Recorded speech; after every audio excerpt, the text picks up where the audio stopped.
Are you feeling lost and overwhelmed by despair? In this video, we will delve into the core principles of Buddhism that offer solace and guidance for those facing despair. Lesson 1. Take things slowly, one step at a time. Desperate times naturally cause one to feel overwhelmed by the weight of their emotions and the difficulties they present. The idea of climbing the mountain that is life can immobilize you, since it seems to be unachievable. One step at a time, Buddhism reminds us of the need of slowing things down. This method helps us to divide apparently insurmountable problems into doable chunks so that we may negotiate trying circumstances more easily. Buddhism's basic tenet is patience. It is the ability to bear difficulty with a cool head. When we are hopeless, patience becomes a very important instrument that enables us to go ahead free from the weight of our circumstances. Slowness calls for patience. It entails fighting the need to seek short fixes for our issues or shortcut through our suffering. Rather, we learn to believe that, with time, we will find our way through. We learn to sit with our discomfort, let ourselves completely experience it free from judgment. For instance, you can have a strong need to move on or get over it as soon as you are losing a loved one. True healing, though, results from giving oneself time and space to completely grieve. One day at a time helps you to be patient enough to heal at your own speed, free from pressure to hurry through your feelings. Mindful breathing is one useful technique for developing patience and slowing down activities. Mindful breathing is a basic Buddhist technique meant to enable us to connect with the present moment and quiet our thoughts. Focusing on our breath helps us to achieve inner calm and clarity, thereby enabling us to face our difficulties with a more patient and balanced attitude. Spend a moment concentrating on your breath when you feel hopeless. Slowly and thoroughly inhale to feel the air filling your lungs. Then exhale gently, releasing with every breath any tension or stress. Remind yourself while you breathe that it is acceptable to go slowly. You are not compelled to address all of your issues at once. Grounding oneself in the present will help you to approach every turn of your path with consciousness and patience. Dividing your problems into smaller, doable steps is one of the best strategies to approach things gently. When we consider a situation holistically, it can seem insurmountable and demoralizing. It becomes more approachable, though, when we break it up into smaller pieces. If you are depressed, for instance, the concept of getting better could seem like an impossibility. You may make the process more controllable, though, by dissecting it into smaller steps, such as getting professional help, practicing self-care, and contacting loved ones. Every little action you do helps you get closer to your objective. By concentrating on one step at a time, you can avoid feeling overburdened. When you move slowly, you should have reasonable expectations of yourself. Often at moments of hopelessness, we have great expectations for ourselves, expecting that by reaching them fast, we will reduce our pain. Unrealistic expectations, however, might cause disappointment and more hopelessness should we fall short of them. Rather, concentrate on creating little reasonable goals fit for your present mental state and capacity. These objectives should be reasonable and controllable so that you might advance steadily without feeling overburdened. If you suffer with anxiety, for instance, a reasonable goal would be to practice mindfulness for 5 minutes every day instead of trying to eradicate all anxiety at once. Even in the middle of hopelessness, by establishing reasonable goals, you foster accomplishment and advancement. Every little triumph increases your confidence and drive, thereby enabling you to keep on, one step at a time. Slowing things down also requires the acceptance habit. Acceptance in Buddhism is the ability to see our reality free from judgment or opposition. It implies letting go of our feelings, our situation, and ourselves exactly as they are without trying to straighten them right away. Desperate people naturally wish to flee or alter their circumstances as fast as possible. But when we accept our reality, we free ourselves to really feel and comprehend our feelings. This acceptance is about appreciating where we are in the current moment and acting to forward ourselves, not about surrender or giving up. Accepting your sentiments, for instance, helps you to investigate them more thoroughly if you are lost and doubtful of your future. Instead of attempting to force yourself into a decision or a path that doesn't feel right, you can take the time to understand your feelings and investigate your alternatives gently and sensibly. Desperate circumstances sometimes cause us to feel a great need to discover quick fixes for our difficulties. Buddhism reminds us, though, that not all issues can be resolved fast, and that occasionally the best course of action is to let go of the urge for instantaneous answers and concentrate on the present moment rather. Slowing down helps one to let go of the need to fix everything instantly. Rather, we come to rely on the system and let events to run their own course. This indicates that we approach our difficulties with a sense of serenity and patience, therefore allowing ourselves the time and space to discover the appropriate answers. We are not passive or inactive here. For instance, if you have to make a tough decision, you can decide to slow down and investigate all your possibilities instead of acting out of anxiety or fear. This helps you to let yourself decide with more knowledge and consideration, one that fits your values and long-term objectives. A fundamental Buddhist habit, mindfulness enables us to remain anchored in the present moment and to approach events gently. Mindfulness is being aware of our ideas, emotions, and surroundings free from judgment, so that we may really enjoy every moment as it presents itself. By means of mindfulness, we learn to face our problems with an open curiosity rather than fear or resistance. This lets us proceed one step at a time without letting the larger picture overwhelm us. If you are worried about the future, for instance, mindfulness might help you to concentrate on the present now and to calm down your thoughts. You might concentrate on what you can do today to take care of yourself and forward instead of worrying about what might happen tomorrow. In Buddhism, every obstacle we encounter is a chance for development, since life is considered as an ongoing path of learning and development. Trusting the journey helps us to accept every step, including the challenging ones, as part of our road towards more wisdom and compassion. When we trust the road, we let go of the need to run every element of our life and let things to develop organically. Every action we do, no matter how little, is helping us to get closer to our objectives and to a better knowledge of the surroundings and ourselves. Trusting the journey helps you to take things gently and to welcome each phase of the process. For instance, if you are experiencing a significant life shift, such a career move or the end of a relationship, though you might not have all the answers right now, you will finally find your way by moving one step at a time. One great habit that will enable us to negotiate times of hopelessness with acceptance, mindfulness, and patience is to slow things down, one step at a time. We establish peace and clarity by separating our problems into doable steps, establishing reasonable goals, practicing mindfulness, and believing the journey will lead us forward, even in the toughest of circumstances. According to Buddhism, every action we do offers chances for development and learning, since life is an ongoing path. Even in the middle of hopelessness, if we embrace this road with awareness and patience, we will discover strength and hope. Recall, you do not currently have all the answers. Just start one step at a time and believe you will find your way with time. Lesson 2. Pay attention to your feelings and what you see, smell, hear, taste, and touch. Buddhism's basic idea is mindfulness. It entails focusing totally on the current moment, free from judgment or distraction. This involves totally awareness of our ideas, emotions, physical sensations, and surroundings. Through mindfulness, we learn to see our experiences without becoming entangled in them, therefore enabling us to react to the demands of life with more wisdom and equanimity. Desperate people sometimes find their minds engulfed in anxieties, regrets, and concerns. These ideas can be paralyzing and make it hard to find a path out of our pain. By turning our attention from our ideas and into our immediate sensory sensations, mindfulness helps us interrupt this loop. Paying attention to what we see, smell, taste, touch, and feel helps us to ground ourselves in the present moment and provide respite from the ceaseless assault of bad ideas.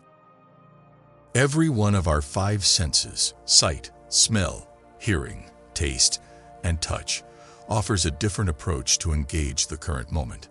Through intentional interaction with these senses, we can develop increased awareness of our surroundings and inner experience. This habit not only grounds us, but also gives stability and comfort in trying emotional moments. Initially, pay close attention to your surroundings. Look at the objects in your surroundings. Note their textures, forms, and colors. See how shadows and highlights are created by the light interacting with various surfaces. If you're outside, appreciate the sky, trees, and flowers' inherent splendor. When we examine intently, there are always fresh nuances to find even in a familiar environment. Immersion in the visual universe can help you to find peace and separation from your inner conflict. Deeply linked to memory and emotion is the sense of smell. Stop now to consider the smells around you. This could be the scent of a flower, fresh rain, or a meal cooking. Familiar smells, like the aroma of a beloved book or the scent of a loved one's cologne, can also provide you solace. Tuning in your sense of smell will enable you to trigger happy memories and emotions, thereby helping to offset depressing thoughts and sentiments. Another strong approach to relate to the present is sound. Close your eyes and pay attention to the noises all around. You might hear birds tweeting, traffic humming, or the wind rustling leaves. By concentrating on the noises that comfort you, even in a busy surroundings, you can discover moments of tranquility. Particularly, music can be a relaxing approach to interact with your hearing. Select a piece of music that speaks to you and let the sound totally occupy you. Let the music to envelop you and provide presence and peace. Paying great attention to the flavors and textures of the food you eat will help you turn eating and drinking into a conscious activity. When you bite food, enjoy the flavor and pay close attention to the tongue sensations. As you chew, notice the minute tastes and how they alter. Another moment of attention can be sipping a cup of coffee or tea. As the cup warms your hands, smell the beverage and taste it as it comes to your tongue. Even the most basic of meals will make you happy and comfortable if you are really present with your sense of taste. Among all the senses, touch is maybe the most grounded one has. Spend a time feeling how your body responds to the floor or chair. Feel the fabric of your clothing or the softness of your skin. The softness of a cushion or the cushions of a blanket could also provide you solace. If you find yourself really nervous, clinging to something physical, such as a stone or a piece of cloth, may help you to feel grounded and stable.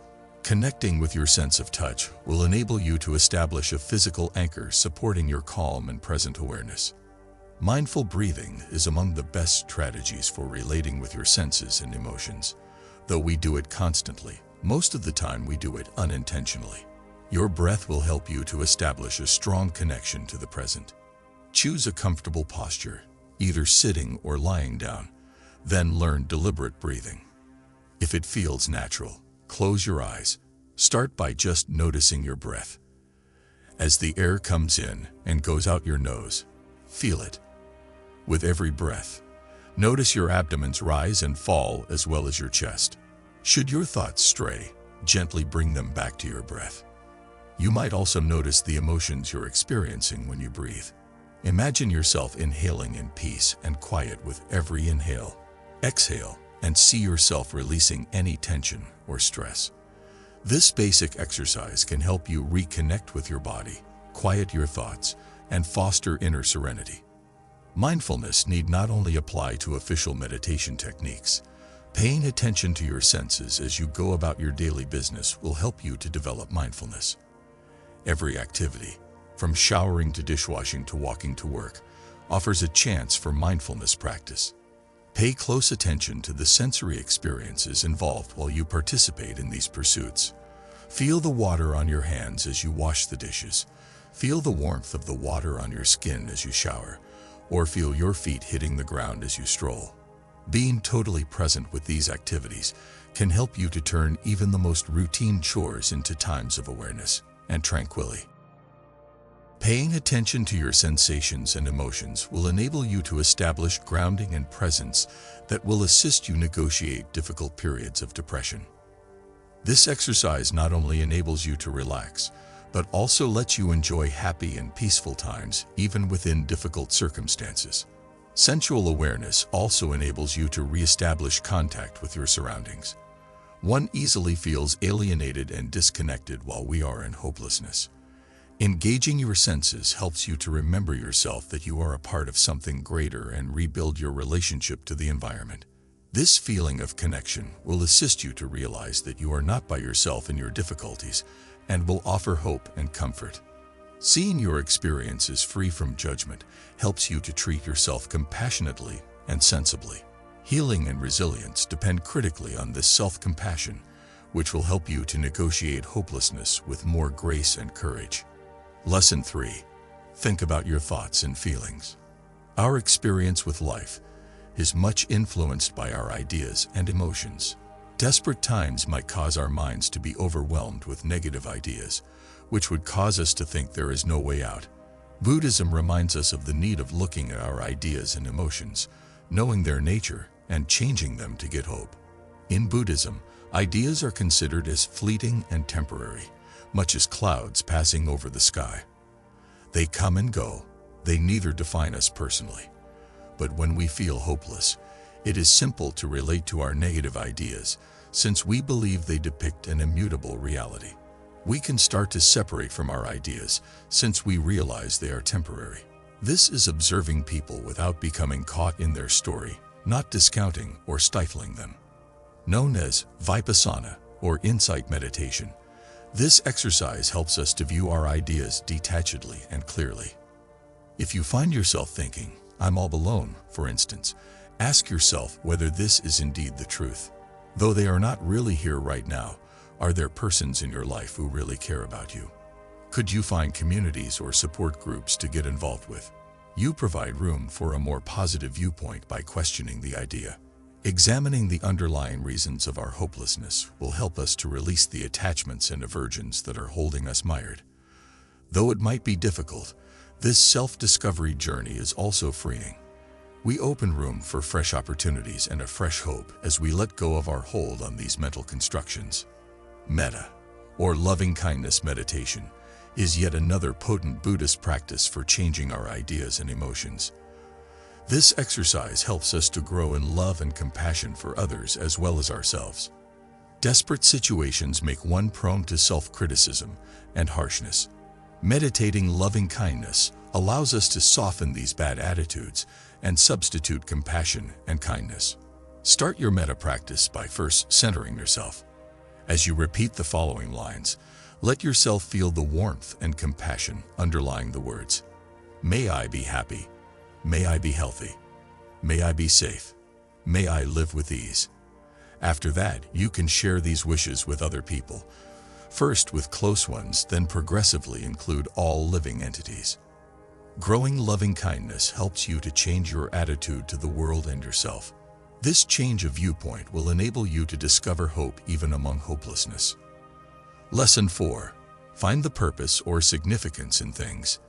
Desperate times might cause one to feel as though life has no meaning or direction. Buddhism guides us to discover meaning and direction in all things, including our suffering. This will help us to turn our hopelessness into a cause of hope and strength. For instance, if you are experiencing a challenging phase in your job, instead of considering it as a setback, you could see it as a chance to investigate other routes more suited for your actual goal. Finding relevance in your difficulties helps you to turn hopelessness into a stepping stone toward a more meaningful life. Although Buddhism holds that pain is inevitable in life, it also teaches that we can grow compassion for others and ourselves from our suffering. Despondency can be seen as a means of deepening our awareness of the human predicament and fostering more empathy for those who are likewise suffering. This awareness of impermanence also enables us to value the here and now and to find meaning in the present. There are indeed beautiful and joyful moments even in the middle of gloom. Focusing on these events helps us to discover purpose and hope in our life. If your grief is overwhelming you, for instance, try to locate little moments of serenity and beauty, such as a sunset, a kind comment from a friend, or a quiet period of meditation. These times help us to realize that even in the middle of hardship, life is still worth living. Buddhism exhorts us to live deliberately, to approach every day with a goal and significance, whether it's developing mindfulness, practicing compassion, or pursuing knowledge. This entails deciding how we wish to conduct our lives. Establishing goals might enable us to remain motivated and targeted even in hopeless circumstances. Living with aim helps us to find meaning that will get us through even the worst of circumstances. Every day presents a chance for us to match our values and start down the road towards a more fulfilling life. Buddhism reminds us that hopelessness is not the end of the narrative, by helping us to see purpose and relevance in all things. It is just a road we travel, one that will eventually help us to have a better knowledge of the surroundings and ourselves. Lesson 5. Seek help and support from others. Reaching out to a loving group can be quite restorative when we are hopeless. This could be a spiritual community, a support group, or just buddies. We come to see that we are not alone by telling others about our challenges. The combined knowledge and compassion of the society gives us strength. Therefore, this assistance will help us to discover hope. When we are hopeless, we sometimes need someone to sympathetically and patiently listen to us. This technique, known in Buddhism as deep listening or compassionate listening, is giving our whole attention and empathy while being totally present with someone, listening free from judgment or interruption. If hopelessness is paralyzing you, think about contacting someone who might provide sympathetic listening. This might be a spiritual teacher, therapist, or close friend. Expressing your ideas and emotions helps you to let go of the weight bearing them alone. Sharing this helps one to find hope and relief. Giving and receiving are two sides of the same coin, Buddhism holds. We get support in return when we help others. During difficult circumstances, one can benefit from both asking for aid and from providing it to others. If you find yourself struggling, think about how you might be able to support another person going through a trying circumstance. This could be as straightforward as lending a listening ear, a nice word, or a little deed of kindness. Helping others helps us to establish a connection and purpose that could pull us from our own hopelessness. Simultaneously, never hesitate to seek for assistance when you need it. Seeking help from others is not shameful in Buddhism. We are all linked, hence by helping one another, we build a better, more caring planet. The idea of interdependence, which holds that all things are linked and that our activities influence others, is one of the major lessons of Buddhism. This knowledge of interconnectedness can provide optimism even in the worst of situations. We start to see our challenges from a different angle when we realize we are part of a greater web of life, and not alone. Our difficulties are not only personal, they also reflect the shared human experience. Connecting with others and getting help helps us to use the power of this connectivity and discover the hope required for our onward movement. Though it is inevitable in the human experience, despair does not define us. Buddhist teachings help us to discover hope even in the worst of times. We can negotiate depression and come out stronger and more resilient by slowing down, paying attention to our sensations and emotions, thinking back on our ideas, finding meaning in our challenges, and asking others for help. Buddhism provides us a road to turn our suffering into a source of knowledge, compassion, and hope. Accepting these lessons will help us to live a life of more meaning and fulfillment, and to discover light in the shadow. Though the road out of hopelessness might be long and difficult, we can discover the hope we need to push on by means of mindfulness, patience, and the encouragement of others.